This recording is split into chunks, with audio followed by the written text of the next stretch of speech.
Well, good evening, everyone, and welcome to the Brian Crombie Radio Hour on Saugus 960. I really have been wondering about how some of my friends in small and medium-sized businesses have been challenged by and dealing with COVID-19, and so I wanted to reach out to someone who I've got a ton of respect for, Alan Lupien, who runs Canadian Dance Company, and two friends of his, competitors and friends, at Sean Boutelier and Sean. It's Boutelier Dance. Yes, it's thanks, Brian, for having us on. We really appreciate it. It's Sean Boutelier Academy of Dance. Yes. And Joanne Chapman at Joanne Chapman's Academy of Dance or something like that, correct? Dance. Yes, it is, Brian. And I got to tell you, I know you well because my daughter used to dance at Canadian Dance Company with Alan Lupien and competed against both of your companies in the past, and we always were scared when you guys showed up as competitors because you were great competitors. But you've got together and you formed a 40-plus group called Alan something about the Canadian Dance Standards. Correct. And Correct. And you're really getting together to try to talk about the challenges of COVID-19 and the rules and regulations as they apply to dance companies. And so maybe, Alan, I could ask you to start off by introducing yourself and Canadian Dance Company and tell us a little bit about this group that you've set up. Yes, for sure. As Brian mentioned, I'm Alan Lupien and Canadian Dance Company director, and have been director and owner for 35 years along with my wife, Dawn. Had the pleasure of teaching Brian's daughter, Natasha, for many years. And we've been very involved in the competitive side of dance as well as the recreational. But we've covered all aspects and all styles and disciplines. And, we've had a passion for this, and my whole family's involved. So, it's really been amazing. And this bit of an interruption in what has always been such a strong, part of our lives is now the biggest challenge ever. I can well imagine. I'll pass it on to the other two colleagues. Joanne, could you introduce yourself in your studio, please? Yes, I'm Joanne Chapman. I've had studios in the Peel area for the past 47 years, and along with my daughters, Dana and Jessie, and my husband, Barry, we run the business. So it's very much a family-run business like Alan's is. And this has been a huge hit for all of us. And we're feeling as being parts of a Peel studio that being locked down for better part of a year is just so unjust and unfair for our clientele. And we want to talk a bit about that today. I can imagine it's not only a very negative impact to you and your own business, but to the participants. They lose a year, maybe even more than a year of dance. And I can't imagine, my daughter's dance career, Alan, may have been a decade, but when she was dancing as part of your sort of elite group, that was maybe 4 or 5 years. And to have lost a year of that would have been a very, very material impact on her career. Sean, maybe you could introduce yourself and your organization, please. Yes, Brian. So Sean Boutelier Academy of Dance. I'm the director and founder. I have a studio in both Peel and Toronto, and I have been not quite as long as Joanne, but 39 years with the studios running. Joanne and Alan have been longtime dear friends. Yes, we've competed against each other with the greatest respect for each other, and it was very natural for the three of us to come together with this direction because as mentors, educators of this young generation, we have seen over the many, many years how important dance is to guide them on so many different future potential jobs, directions in their life. And what has happened over the last year for myself and Joanne, we have been open 7 weeks out of, with this new lockdown, it'll be 7 weeks out of 13 months. You know, Brian, yourself, how instrumental, how important that dance education was for your daughter and giving her discipline, just self-worth and direction for her careers, no matter what she did. What we're seeing happening to the dance industry and to our youth is just, it's almost irreparable. going forward as to this industry. Half of it may not survive, because we're not just talking dance studios. We're talking the dance supply stores. We're talking the costume makers. We're talking the dance competitions. We're talking a huge industry across this country, and primarily now in Ontario, because we've been hit so hard. They're not going to survive. These small business people, and I hate to use the word business, because Alan, Joanne, myself, and not just the 40 studios that we're collectively representing, but the dance industry, we don't do this as a job. This is our life. This is our passion. This is who we are. And the children that we mentor, we're passing on something that is just what we feel is so important. And it's dying. And our government is killing us and these decisions that they're making. We're not going to survive. Mm-hmm. Our government is killing us. We're not going to survive. Those are pretty powerful words, Sean. Mm-hmm. Yes, they are. And unfortunately, it's not exaggerated. If anything, we're downplaying it. Yeah. If I may, oops, somebody's got volume there a bit too. If I may, we started this coalition called Canadian Dance Standards out of desperation back in October. Sean and Joanne and myself were chatting about, we can't just sit around anymore and let our future be just dictated. We have to try to take some sort of action to inform not only the government but the public so that everyone sees what the importance is of dance education. And it really comes down to a mental health thing for the kids. It's been talked about a lot, mental health, but mental health for children, I mean, that is the future. And we decided to take some action and group together to come up with plans and initiatives to help do that. Part of it was to contact people like Alex Vizina of Prepared Corp Canada. He is a pandemic specialist and has a lot of expertise and good resource for what to do to enlighten the government on what they're doing and how they can actually acknowledge us as a separate thing, which is a kid's activity, not just grouped in one thing or another. And so we moved forward with that, preparing protocols and videos to show people. We were posting that online. We had a big social media thing back in October, November, which really showed everyone, wow, we got to listen to these people because they're actually shaping the future with our kids. And anyone who's had a dancer, a kid in dance of any age all the way through, never forgets the lessons they learn. It's helped them to be more confident. They're able to speak in public. That all comes from in-studio classes where we're guiding them and nurturing them.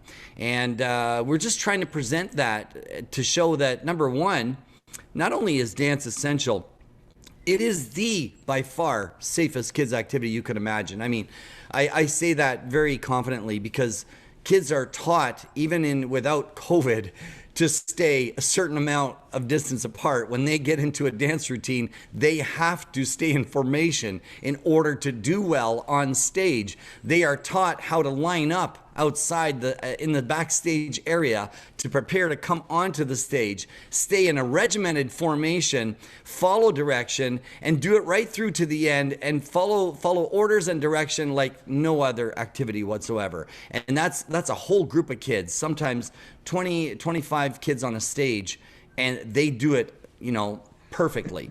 And so that is part, just to touch on it, part of our big information that we're trying to pass on. Well, I got to tell you, Alan, and I know I've mentioned this to you before. I've never been as influenced as anybody has, other than your wife, Dawn, who used to say, focus, and she would make us pay attention. There's no question. And that was just dad's dance. So I can imagine what would happen for the girls doing the dance class. We're going to take a break for some messages and come back more with this group of owners of dance studios and the challenges that they're facing with COVID-19 in just a minute. Stay with us. Welcome back to the Brian Crombie Radio Hour, Saga 960. Dance studios, gyms, lots of other places have been You're coming challenged in and out on, dramatically. there we go. Welcome back to the Brian Crombie Radio Hour, Saga 960. We're chatting tonight with three owners of different dance studios around the Greater Toronto Area that have been really challenged with COVID-19, both for their businesses as well as for their clientele, their students. Sean, you were saying that you wanted to say something about mental health and the impacts on the kids. Yes, thanks, Brian. I wanted to first off support what Alan was saying, where even with our 3 to 5-year-olds, he was talking about how disciplined dancers are in staying in formation, staying within, distancing, that sort of thing. You can't have dancers running into each other on stage or even in the studio. We start with even putting little mats on the floor with our 3 to 5-year-olds, and that's their space. That's where they start doing their floor work. And then, of course, as they progress into 6 to 8-year-olds, the mats aren't there anymore, but they're used to staying even within their given space in a studio. And discipline is one of the foundations of dance, and of course, positive reinforcement of everybody's space, but also working together in a presentation while doing that. I've had several situations over the past few months that have really brought myself and my staff to tears. I had a situation just the other day where one of my teachers was saying in her Zoom class that she has an 8-year-old that started crying because she's hating her iPad. And all she wants to do is to get back into that big echoey room, which of course is the dance studio. Several months ago, after we were closed again in October, I have a lot of my clients live in Premier Ford's area. And a mother was saying to me over the telephone that her 6-year-old is crying. A 6-year-old is crying because she can't go back to dance that she loves. And I was saying about reaching out in an email to our premier and letting him know. And she said, Sean, I'm going to do one thing better. I'm going to write a letter to the premier. I'm going to put it in his mailbox, and I would like him to talk to my daughter or explain to my daughter why she cannot go to dance when I consider it safer than sending my daughter to school. And here's another little fact that I found out yesterday that I will share with you, and I will share with your listening audience, that there is a School of the Arts in my area. It will remain unmentioned as to what the name is. They have enrollment this year, 960 students with 50 plus teachers. Plus with the office staff and the custodians, it equals up to about 1,100 people a day are in an antiquated facility that was built well over 30 to 40 years ago. The school's been there forever. They have a dance program with 30 students in their dance program.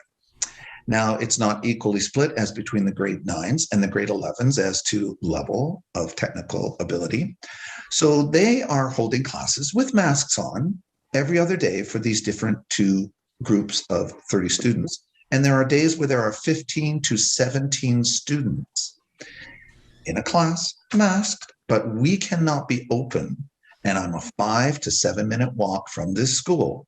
We cannot be open with a single use facility, 13,000 square feet that I have. 1 entrance, 4 exits. I could have 68 people in my building maxed out at 10 in a room with my complete staff. And they have 1,100 people in a facility running dance class, 15 to 17 in a class. And they're open because they are considered education. And yet, for many years, I have children that are getting credits for what I'm offering in my studio. It just doesn't seem fair. It seems like the province has been applying blanket rules across the board to everybody, and they haven't been able to be innovative or creative or open in their thinking. Joanne, tell me a little bit about how it's impacted you and your business and your teachers. Again, like with Sean and Alan and our whole industry, we've been shut down. To be open only 7 weeks out of 13 months is hugely impactful on children. Doing a Zoom dance class the children lose their engagement. They start, we call it the Zoom phase. Their eyes become glazed over and they disengage with what's happening. It's so important that for their social, mental, and physical health, that they be in a room where they're comfortable, where they feel safe and they can move. And then really interesting point I found was, although BC, British Columbia, has locked down, they have their children's extracurricular activities still going. They're allowed 50 people or 50 dancers, 50 athletes in a space, because they consider that mental and physical health of children so important that they'd rather close down retail and other things like that than give up their children's mental health. And I think that the Ontario government needs to look at that model and see how well they have done and how beneficial they are to their children's mental health. I really am, as is our whole organization, worried about mental health going forward. A year from now, how healthy are these children going to be? There's so many.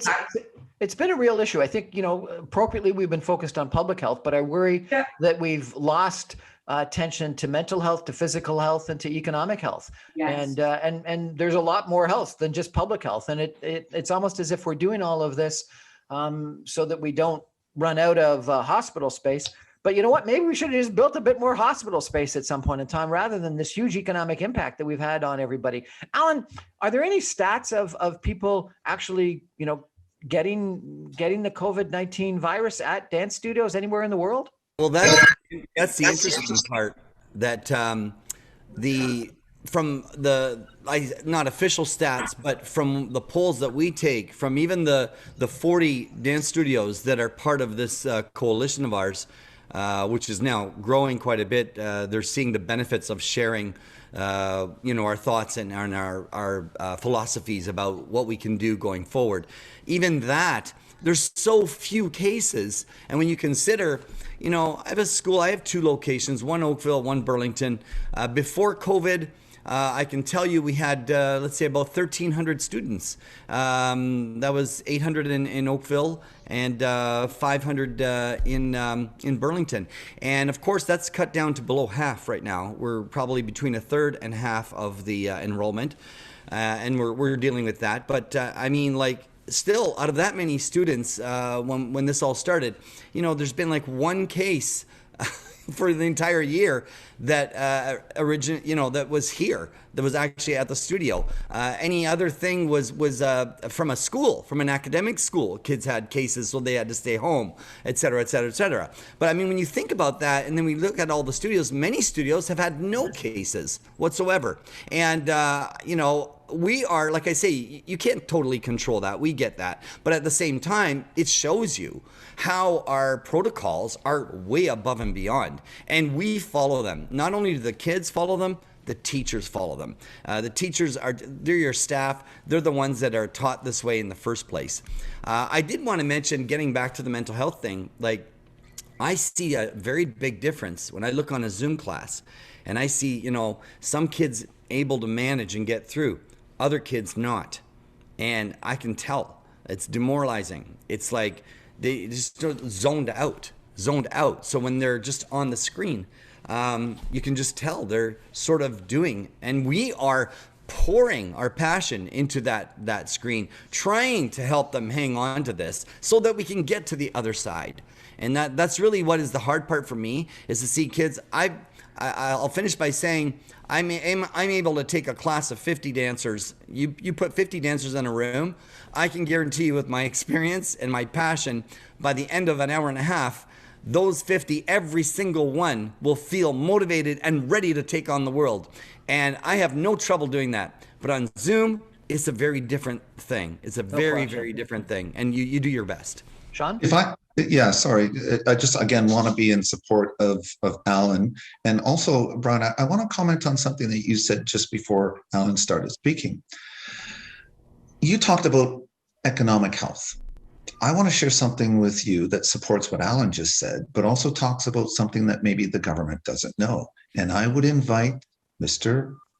Premier Ford and Revenue Canada to check something up on my organization. My Peel school has about 600 students before COVID hit. My Etobicoke school, about 1,248 before COVID hit and shut us down. So I have roughly 1,850 students. I'm now down to 27% of that and losing tons every month. But here's the economic impact. And I talked earlier on in our chat here about, I don't look at this as a business, but I just did my T4s and T4As for both locations. I employ 80 people in Etobicoke and 41 people in Mississauga. And the economic impact to those locations, Peel and Toronto, if I close down, or the people that I can't afford to bring back, it's huge. And I'm just one studio. And think about the 1,850 families that are affected by this and their children. So you're impacting the kids, you're impacting the staff. And I got to believe that each one of you is going to come out of this with either losses or debt or both that are going to be a millstone around your neck for a long period of time. And then they want to raise our taxes to cover their mistake on how they handled this whole thing. I personally really feel that a more targeted approach to vaccines would be such a more beneficial situation. In Brampton area, we have definitely a very culturally and economically diverse town, and many of our people, or city, we're the 9th largest city in Canada, and many frontline workers and essential workers and their families live here. It's been so unfair that those are the children of these frontline and essential workers that cannot come into a dance class, cannot have their social, emotional, and mental needs met. It's been so hard on them. And I feel that we've been targeted.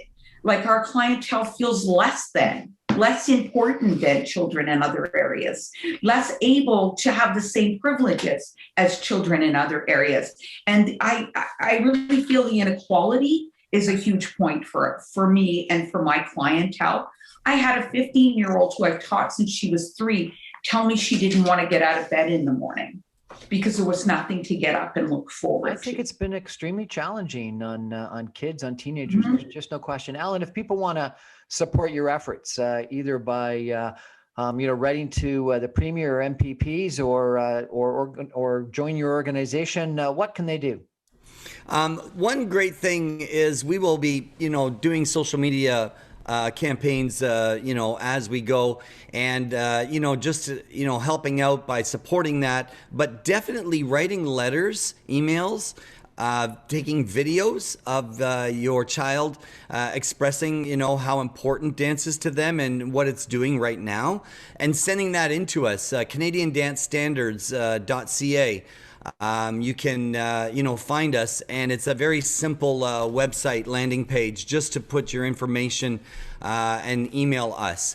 And definitely anything that you can show and post to show how important this is, because that's what I think everyone's missing there. As Joanne said, and Sean, we're building the future. These young people are our future. And I know myself, and maybe until you are involved in dance, you don't realize it, but I get so many emails, so many letters written after a dancer has gone to university and they feel like they're ahead of the game because of the lessons they learned right here in the dance studio. I get letters like that all the time. Thank you so much, Mr. Lupien, for everything you taught me. I am rocking this world, and I'm enjoying the whole fact that I'm prepared for this. And so I think it's important that everybody knows this is crucial. What's going to happen in 5 years when we're looking at how kids are handling what happened here today, Sean? Just want to jump in and say, I don't think our Ontario government, Brian, you do. These people don't realize who Alan Lupien is, who Joanne Chapman is. They are respected across North America as great mentors. I mean, look at the accolades that Alan's students have, Joanne's students. They're known across North America. Students. I mean, I will tell you this, I'm very proud of it. Juilliard worldwide takes 12 boys, 12 girls into their dance program. In the last 5 years, we've sent 8 kids to Juilliard, more than I can count to the National Ballet School. I've got kids dancing around the world. One of my dancers danced with Celine Dion. And Alan has as many, if not more, and so does Joanne. In Ontario, I was at the J-Lo concert just this past, actually not this past year, I guess it was a year and a bit ago, and one of Alan's dancers was up on stage with J-Lo. Briar Nole. She rocked it with J-Lo. Exactly. So they do not realize that just around the corner from their own homes, our politicians, that they have considered. The three of us have all been down in the US mentoring, doing a lot of this with our dancers as well. They don't realize that we have some of the highest standard of dance in North America, and in some ways, the world. Alan Lupin, Sean Boutillier, Joanne Chapman, thank you for the role that you play in our children's upbringing. I've got to tell you, there was a sign on Alan's wall that said something like, amateurs practice until they get it right. Professionals practice until they can't get it wrong. And it's a line that I have used in lots of speeches because I think that you're right, Sean. I think that the three of you do an incredible job in educating, in motivating, inspiring, in teaching our children to be better people. And thank you for the role. And I'm going to do what I can to try to support you guys in reopening and getting the support you need. Thank you for joining me tonight on the Brian Crombie Radio Hour. Thank you so much, Brian. It's been a pleasure. Thank you. Brian, a great honor. Thank you so much. Thank you.